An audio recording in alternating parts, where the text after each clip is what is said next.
this computer. All right. So, thank you everyone for coming and attending the March webinar. Thank you all for being very flexible. Last month, we decided to cancel our webinar, just, looking at time, looking at everyone's, work time and space. And we didn't want to just have a webinar just to check the box off and say we had a webinar. We want to make sure it's good information that you all will need. The gift of time is always everything that we all would need right now, right? And so we decided to cancel it last month. And so thank you for that flexibility. But it's good to see you all here today. I'm just going to go ahead and start, and whoever wants to join in will just eventually join in. And sorry for all those meeting invitation updates as well too. I thought I was savvier than this with technology, but this pandemic has really allowed me to see where I truly stand on technology, being a tech savvy. So which We I'm have all learned a lot. happy. We have all learned a lot. Yeah. So what I'll do is I'm going to go ahead and start. Let's see. All right, so this is the agenda for today. Obviously, quick housekeeping, roll call. I'm going to give you a brief overview of the equity fund data. Some monitoring, reporting, kind of looking at reports and seeing how that is going with performance. PSU is going to give a little update, or kind of give you all just what's an idea of what's going on. And then we'll talk about the continuation grants for the next funding year. And then last minute reminders. And so we'll go with that. Um, That's good. but as for housekeeping, I would ask please mute your button, from transmitting background noises. I will do that when I'm not speaking. Use a chat box to, ask any questions. Adina, please keep an eye on that for us if you can. I can't see the chat function while I'm facilitating this piece. And so if there are any questions that we're unable to answer during this webinar, we will definitely connect with you afterwards. And so we'll collect all the questions. And so just a heads up, don't feel like we're gonna forget about your question. We'll connect with you. Please turn on your cameras. I'm really happy to see the individuals that I'm seeing on my side right now, to see all your faces. Uh, it's a very humbling experience being able to meet with you all during check-ins and to see you all. But I think it's even greater for you all to see each other, because you're all partners Mhm. in this. And so if you could just please turn it on, that would be great. And as always, be patient with technology. Thank you for being very patient with me throughout all these hiccups this year. And uh, uh, uh, be patient with each other as well. Okay, give grace. And um, so roll call, if you haven't done so already, please in the chat box, please type down what organization you are from. So we have an idea of who is here, who is not here. So I can intentionally connect with the folks that are not able to make it. I know things come up. And so some are unable to make it, hence the reason why this webinar is being recorded. So anyone that's missing it can be able to get the same information given the same exact way. Please type down what organization you're from, and the more the merrier. Just happy to see you all. I see there's 39 participants, so that makes me extremely happy. Uh, Nice. that's great. I'm so happy to see that, and to see the cameras turned on. So that makes me really happy. And so a roll call, please definitely take the time right now to kind of put in what organization you're from. Okay. And so I'm going to start off with, a very brief overview of the equity fund, as in who you all are, how many, activities, how many programs, the demographics, kind of that. Because what happens is, when I go into different meetings, different presentations that I have to give, this is a brief overview of what I give to about the equity fund program. And it really excites the state. It really excites people. Obviously, it's our first year. There's growing pains, there's good lessons learned, but there's also been great and so much success, and so many good stories that have been shared with me through check-in meetings and through the monthly reports. And so thank you for sharing those great stories, those success stories. And I just love how I can tell from the stories that you all have given me how impactful your programs have been for your communities, the children and the families you're serving. And so this is kind of like a very brief synopsis of the equity fund. I realize I have not given this information to you, so it would be good for you all to know. And so long overdue, I would say. And so here's a little program overview.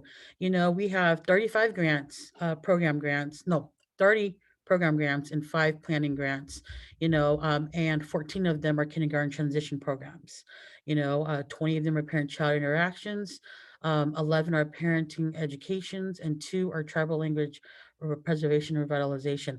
That being said, that doesn't mean that there's only two that's working on tribal language preservation and revitalization. We have more than that, but those are the two that were indicated in within their applications. Okay, and so within your applications, this is what makes the scope of what the equity fund is.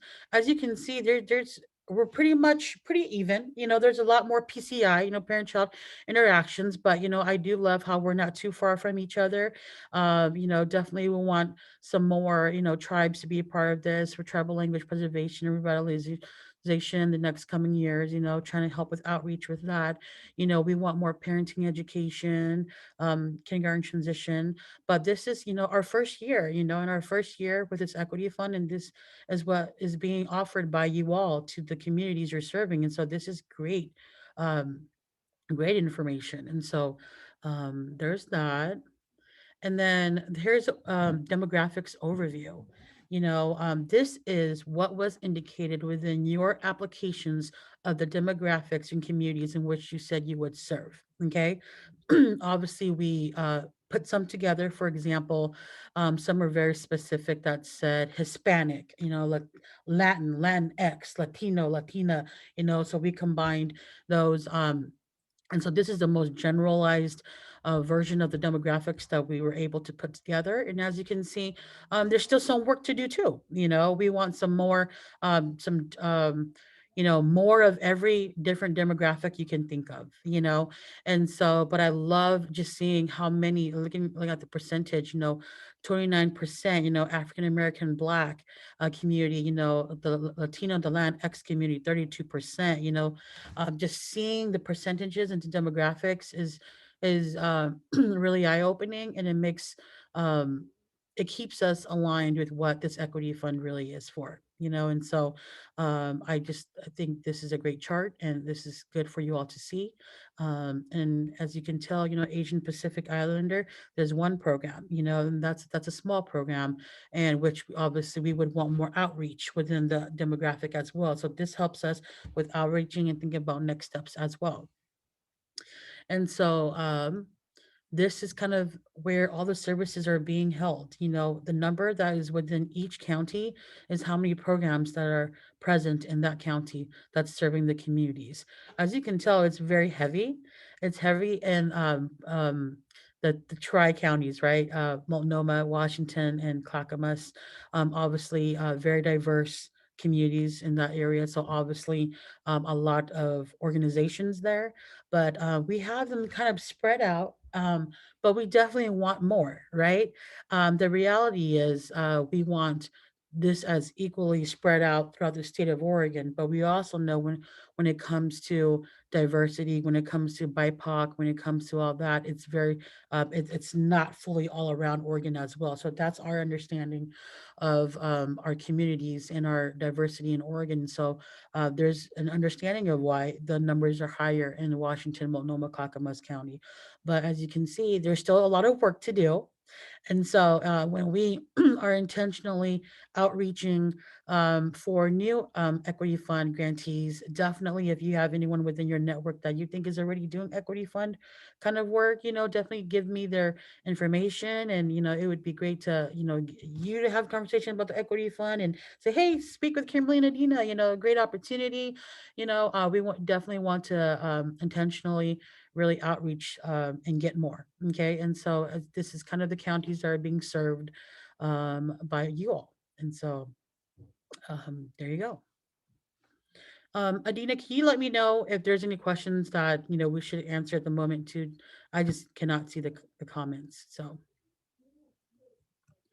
And then here is the latest one pager, I would say, about the equity fund.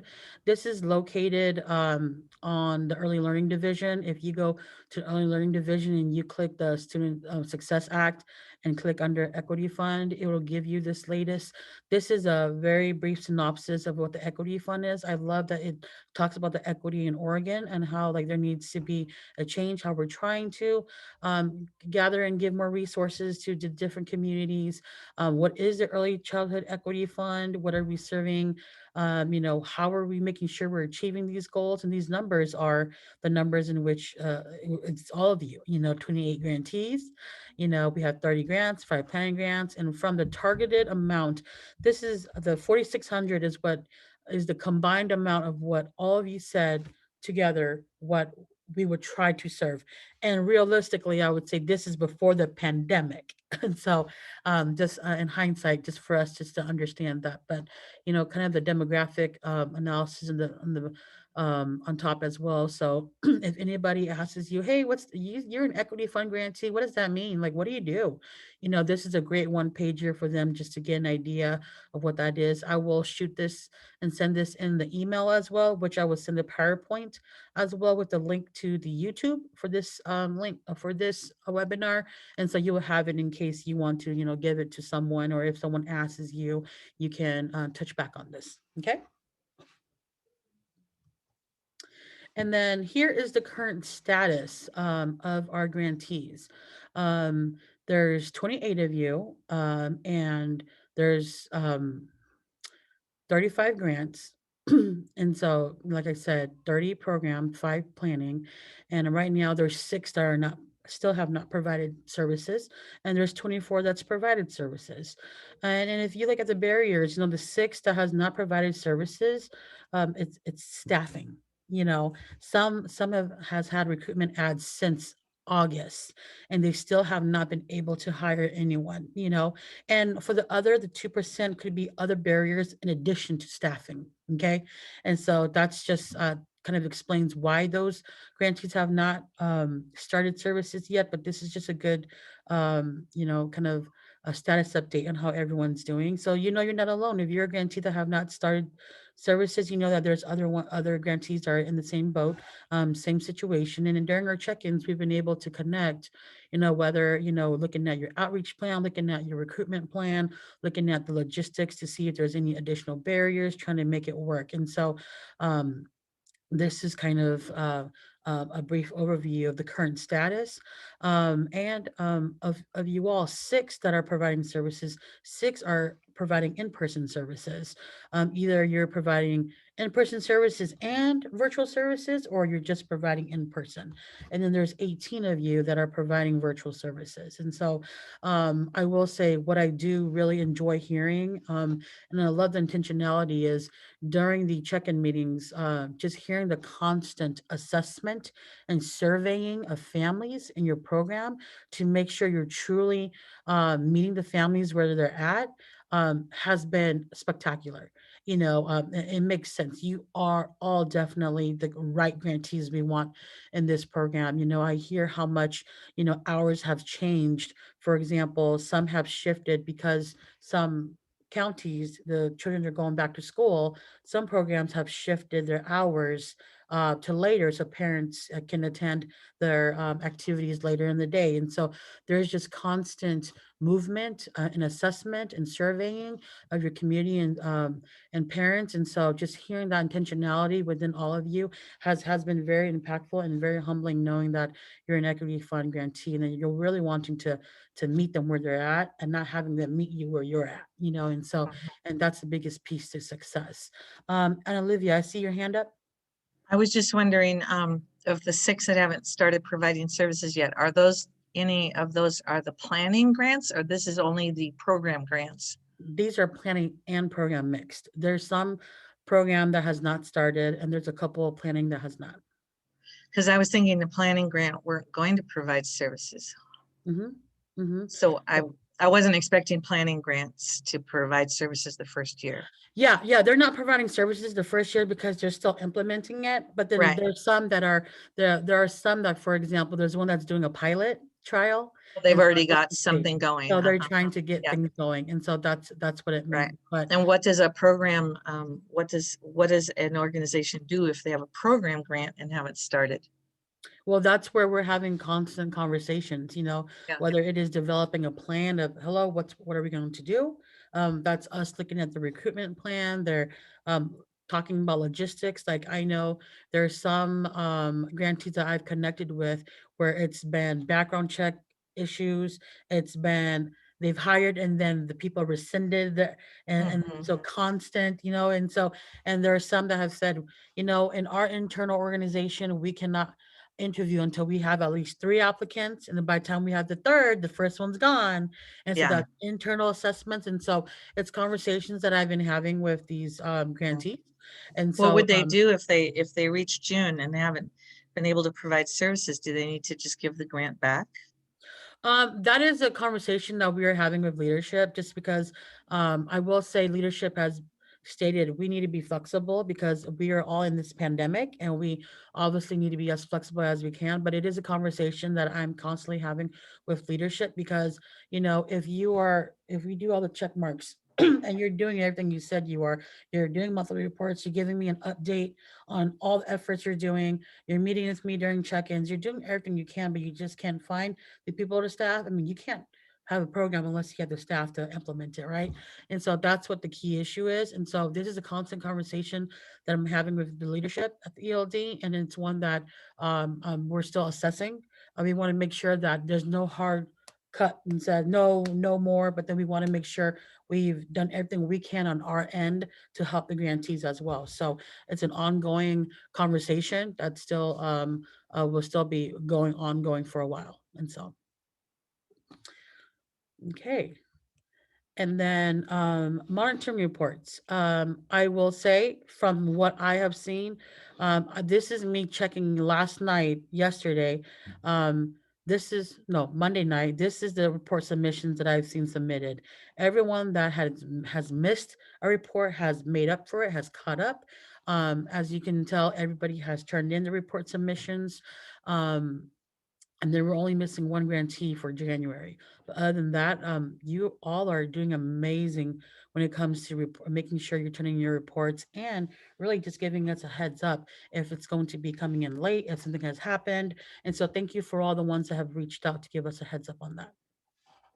And then there's the expenditure reports. Oh my goodness. I'm going to step aside for a cup of water real quick. I totally forgot to give myself water. I'm going to take a look at this.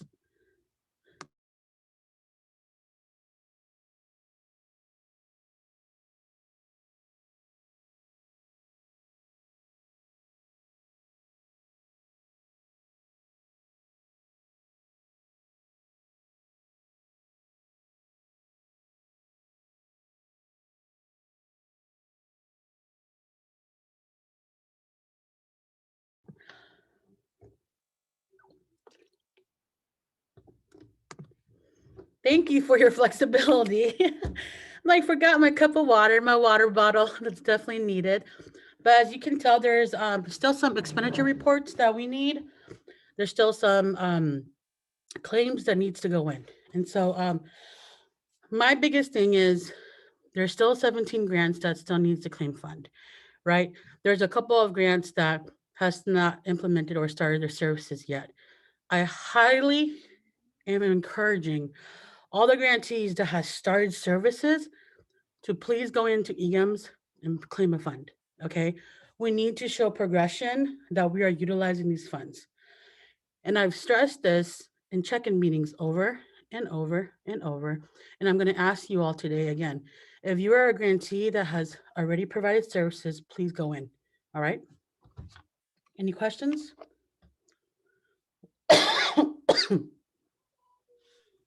I'm addressing questions in a chat box, Kimberly. Oh, So you know. okay, great.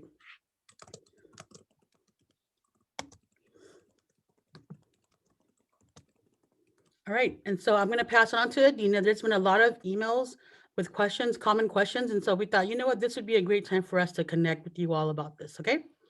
Awesome. So I started typing, Danita, but I will reply here. No, we will not be sending reminders. You can claim funds monthly. Your expenditures are due 45 days after each quarter. So we we can't send a reminder because we don't know if you used any funds for this specific grant. The other questions that we are getting lately were if we can buy gift cards. Unfortunately, that is not allowable expense to use on this grant. Maybe we will reassess how to track that moving forward, but for this program year, that is not allowable expense. The other question is, are funds carry over? No, they cannot be carried over. The state budget operates on biennium basis, and this biennium ends on June 30th. If we do not spend down all the funds by June 30th, will this result in reduction of funds for the next grant phase? No. COVID-19 created unique challenges in fully meeting service agreements, so there will be no penalties related to inability to spend down funds as a result of COVID-19 service modifications. A lot of questions about construction. Construction itself is not allowable expense, so I'm not going to read this question, but Kimberly will send this document after the meeting where it says that, you know, construction, including design costs, is not allowable expense. But if you want to upgrade your playground or any kind of like equipment for your already built rooms, then that would be allowable expense with our approval, of course. If you have trainings that you want to conduct after June 30th, unfortunately, that is also not allowed. All services and all items purchased need to be delivered by June 30th in order to be allowable expense. Valerie, absolutely. You can, if you have any questions about budgets or allowable expense or moving amounts from one line item to another, please reach out to me. I will review your budget and send you an email back. Danita, EGM's access form is part of our grant manual. If you want more people in your agency to be able to claim funds in EGMs, you can fill out that document, and I can share it with you in an email that Kimberly would send. It needs to be, it's EGM's access request form. It needs to be filled out and signed by your director, and then there's no limit on how many people can view your claims in EGMs or claim funds. Do we have any more questions about funds?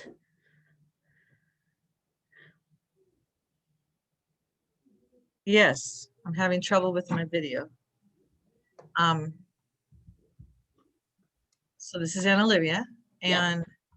I don't know why my video won't turn on, but anyway, the things you just stated about some of the building, extra rooms, some of the gift cards, every single thing we put on our budget that you approved, then why would that change? Gift cards were approved? Incentives. Well, incentives related to the program, not like I'm talking gift cards like to buy groceries or oh no, basic needs, no, this is incentives for attendance. Yeah, don't know. It's like graduation gifts. Yeah, that is part of your program. It is Okay, good. Yeah. Like gift cards as like, oh, we want to purchase groceries to families or pay their bills or anything. That's like a basic needs thing, right?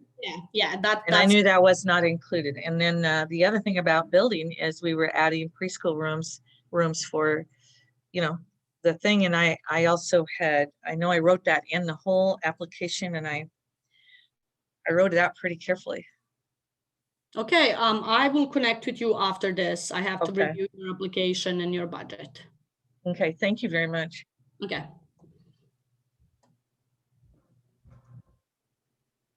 Any other questions?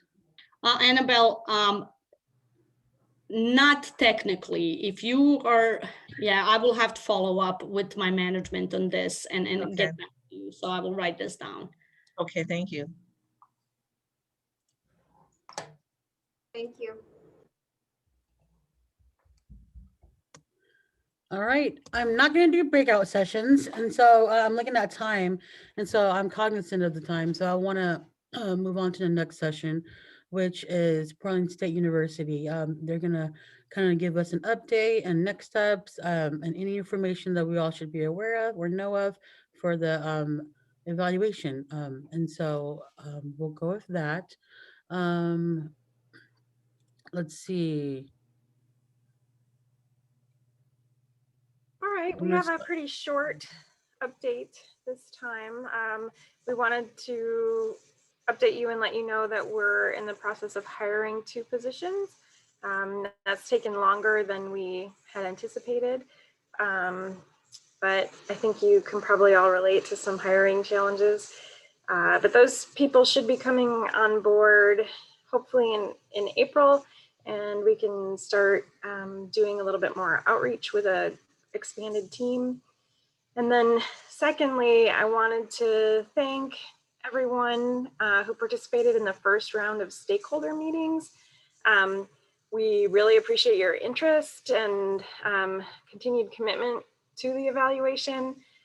Also, we learned some things in the process about the challenges of trying to do this kind of relationship building and collaborative work over Zoom. I think especially during a time when so many of us are maybe already a little tired of Zoom, it's definitely not an ideal setup for just doing that. You know, there's such a history of negative interactions with evaluators, and kind of this process is of collaborative work. It's just a little more challenging in this environment. So we want you to know that we're not giving up, but we've been taking a little time to reflect and get feedback from people and think about retooling the process a bit to better reflect the times we're in and the situation. We've heard that many of you are in a better position to right now to review and give feedback on draft tools and proposed processes, as opposed to necessarily participating in creating those from scratch. So we're working on that. We're also trying to pull in, whenever possible, data you already collect so as to minimize additional burden. These are some examples. We have some other ideas we're cooking up. We're assessing some of the skills we've realized maybe we need on our team to pull in. So those are being included in interviews with people we might be trying to hire. So I ask you to stay tuned. Our plan is to reconvene the stakeholder group in April and share with you a more fleshed out and structured, again, trying to stay flexible and responsive strategy for moving forward. But in the meantime, we're also more than happy to talk individually with anyone about their priorities, their ideas, concerns, etc., about the evaluation. So please do reach out to me or Lorelei, who's also with us today, if you have time and interest in having a one-on-one conversation. And I wanted to thank people who've reached out already and provided feedback that's been helpful in helping us know what direction to go and where we need to make some pretty important adjustments. Does anybody have any questions that I can answer? And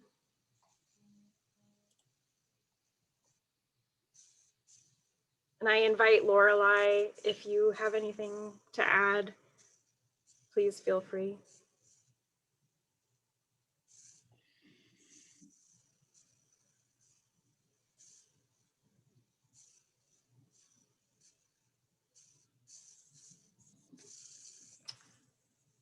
I can't see the chat to know if there's any questions, but it looks like not. So